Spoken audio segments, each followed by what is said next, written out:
He had a warrant. They were investigating a domestic complaint. When he was placed on the ground, he does not have a right to fight with the police. He does not have a right to put the police in handcuffs. He does not have a right to try to get away.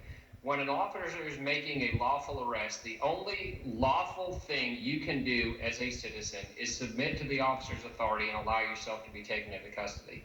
And over again, we see these situations where people are actively fighting with law enforcement, and they are causing the escalation. This concept of de-escalation has been hijacked. De-escalation is an outcome, it's not a strategy.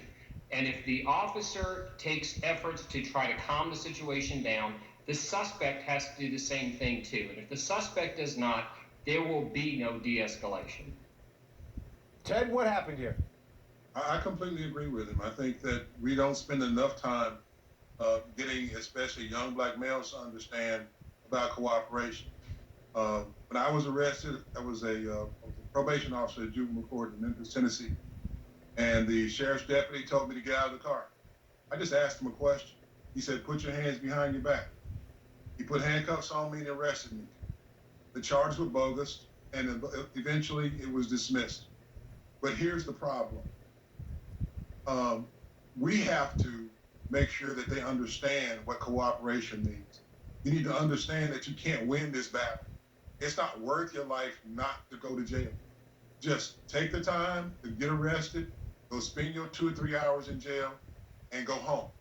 In my case, I went to graduate school. They laughed at me when I walked in the door. But the situation is only exasperated when we decide to resist. I'm sitting here telling you, the guy who arrested me was 5'4", about 145 pounds. I'm 6'5", 250. I know I could take it.